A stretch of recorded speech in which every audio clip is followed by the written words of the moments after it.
Richard Medhurst, another of our prolific and extremely popular correspondents, specializes in the Middle East, but is by no means consigned to that.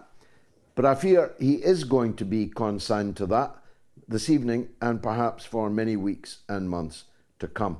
Richard Medhurst, they keep pulling us back in, don't they? It looks like your country and your region of the Levant is going to be on fire this evening if the Israeli media is to be believed, and if the decisions of sundry airlines, embassies, including crucially MEA, which flew during the Civil War, never stopped flying. The MEA, Middle East Airlines, Lebanon's own national carrier, is marooned in London and many other capitals this evening. How serious is this threat? What happens next? Hi, George. Thanks for having me on.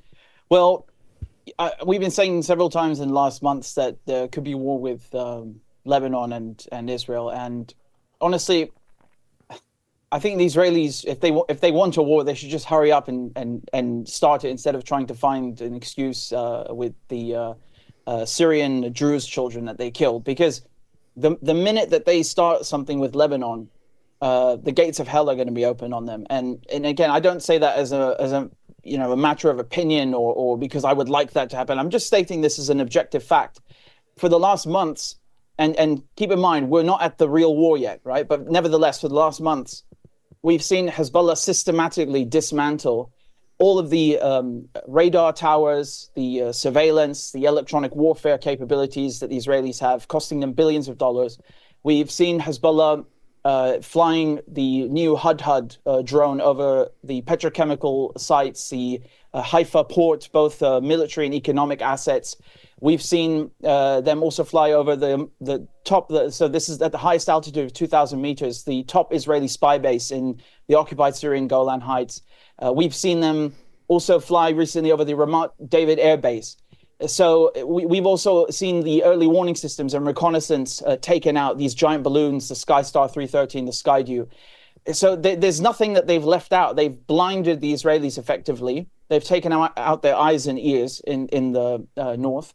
And then on top of that, they've destroyed their Iron Dome. And as a result, we've seen all these settlements set on fire. So, I don't think that the Israelis, again, I don't know if it's sensible to make a prediction, but I don't think that the Israelis would be particularly smart to start a war with Lebanon. And if they did, they are going to be destroyed within 24 hours. And that's a quote from an Israeli military official.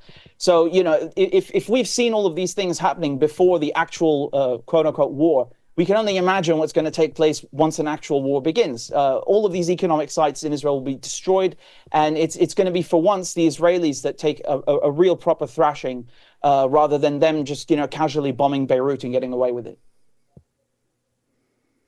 They used the phrase in the Likud press release and media this evening that Israel would attack all of Lebanon this evening. In other words, escalating, expanding the war from south of the Litani, from the Hezbollah heartlands, into the capital city itself. Now, you and I have both been in a Beirut reduced to rubble, the last time in 2006. That's deliberate, isn't it? It's to tell the international community, it's to tell the people in Lebanon who don't like Hezbollah that we're about to destroy your towns and cities, and it will be Hezbollah's fault. Again, is that bluff? And if it isn't bluff, what do you think the international impact of that will be? Lebanon on fire and Beirut destroyed. Yeah, I remember in 2006, I wasn't in Beirut, but I was next door in Damascus. So, I mean, just, an hour, 2 hours away. And, there was a real risk of the war spreading, and everyone's glued to the TV, and you could see them bombing the dams, the civilian infrastructure, and they even developed this Dahia doctrine, basically that you're supposed to use disproportionate force to level civilian apartment buildings and infrastructure, which is a war crime. There's, let's be unequivocal. And nevertheless, of course, it's an Israeli military doctrine. But yeah, what you're saying, George, when you're quoting these Israeli statements, that is the intended effect. It's to scare the Lebanese into turning against Hezbollah. And basically, it's a typical divide and conquer strategy. Like, rather than the Israelis trying to do psychological warfare directly, they'll plant a seed in people's minds and then try and have them go and act it out and spread that kind of propaganda against Hezbollah and say that, well, you're going to cause an all-out war, which is what we always hear, to be honest. You always have this criticism, but I think it's not a fair one. It's not one anchored in reality. If you look at the last 9 months, Hezbollah have been striking Israel almost on a daily basis. They started on October 8th. They've struck Israel over 1,600 times. Not once have they faltered with the rules of engagement and caused the Israelis to turn it into an all-out war. So they've been very, when it comes to Nasrallah as a strategist, he's been very good at keeping it contained. We have to admit that. Even the Israelis surely recognize this, and it probably makes them angry and annoyed because they know that if they respond if they go and bomb deeper inside of Lebanon, which has happened on a few occasions, Hezbollah just do the same thing. They'll go and bomb deeper inside of occupied Palestine.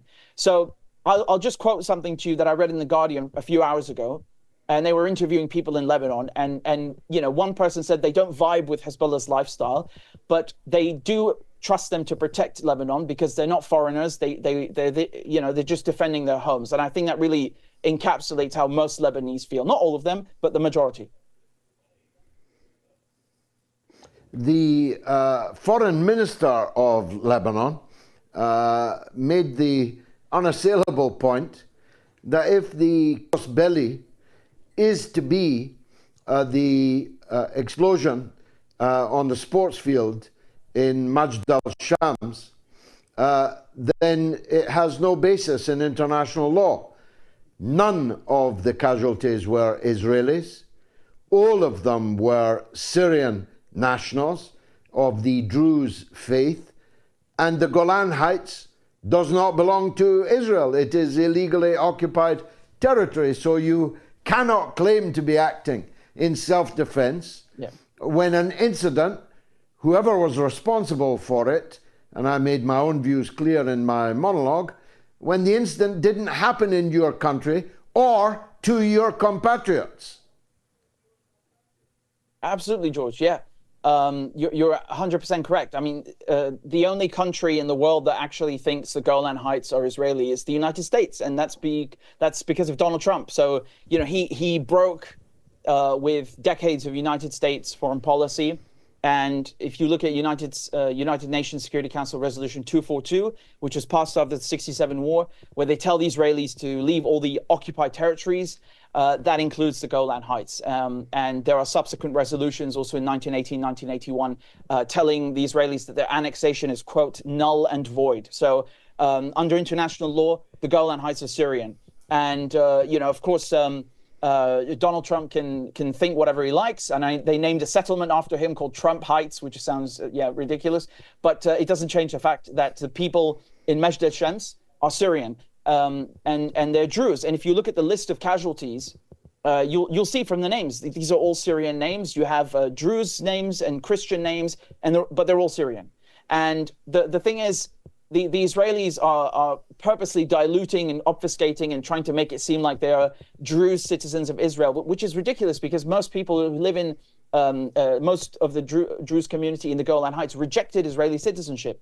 I know that the argument Israelis will make is that, well, they're allowed to serve in the Israeli military, but not from this community. Those are in other parts of, so-called Israel.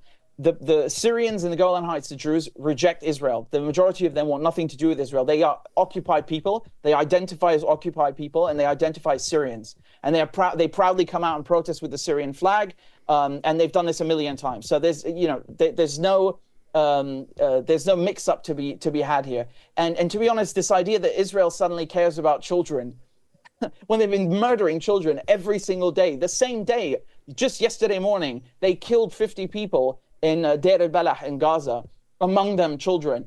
I mean, the irony is one of them was a footballer, and they've killed 66 children since October 7th, who are football players in youth academies.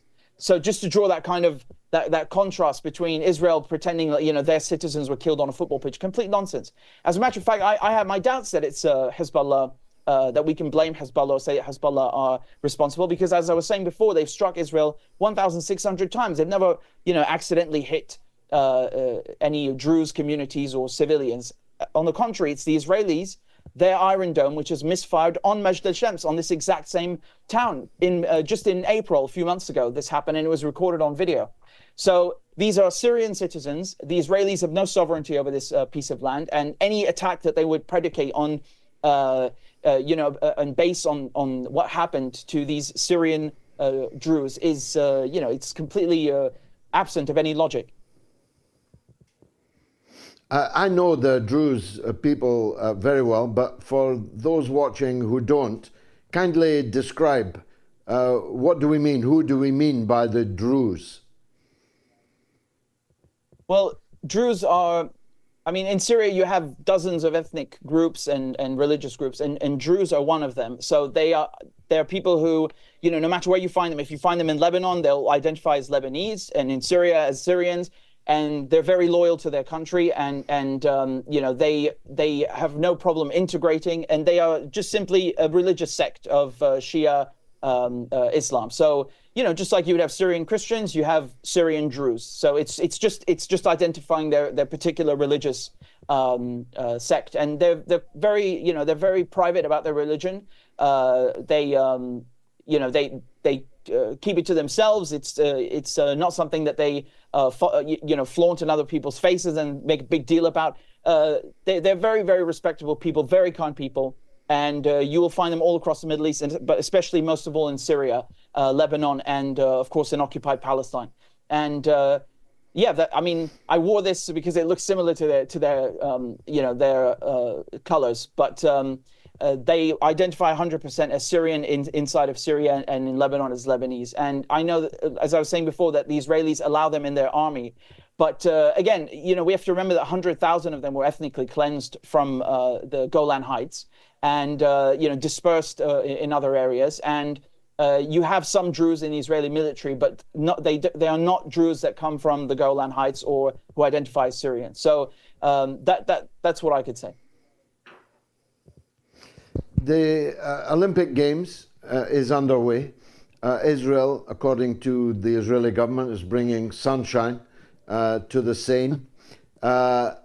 There's a huge Israeli presence there, but a very, very small Palestinian presence, because hundreds of athletes have been murdered over the last 10 months.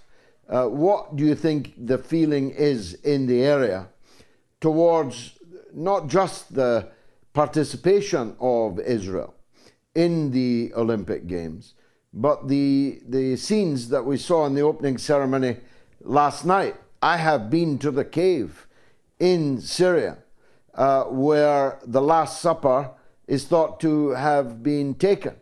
And the idea that it should be blasphemously lampooned in the way that it was in Paris last night is deeply offensive to me. How's it going down there?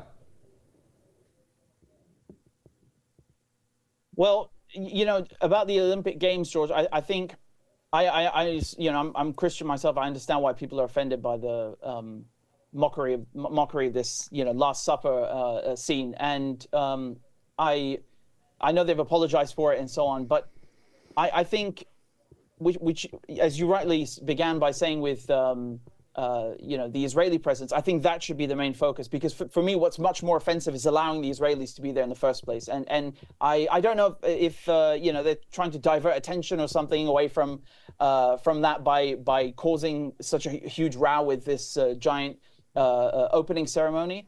But the fact that they've allowed the Israelis to come there is really scandalous, and they've violated their own Olympic charter by doing that. The reasons are the number of regulations and rules that they violated are endless. They really are.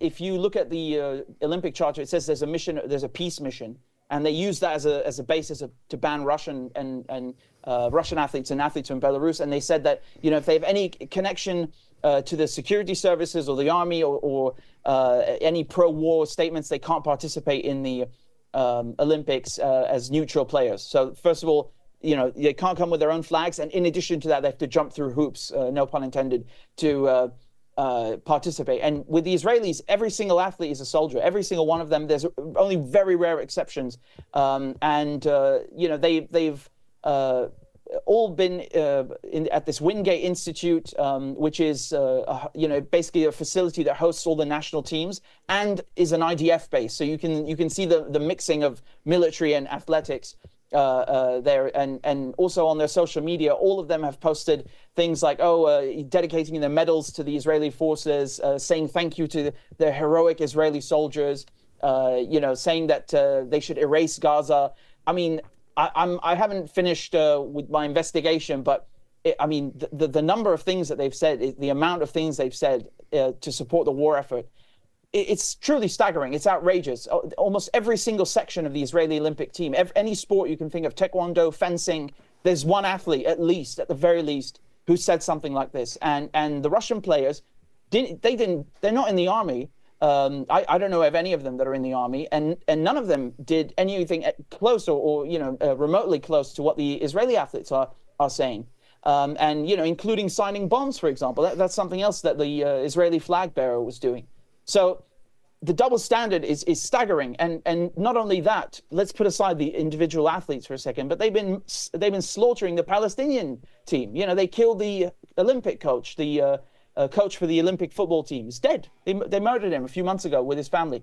You look at the national team; they've killed 3 of the footballers from the Palestinian national team in Gaza, also with their families. You look at also the referees. They've killed a FIFA referee in Gaza. They've killed an assistant referee. I mean, they haven't left anyone out. That says a lot about how indiscriminate the bombing has been.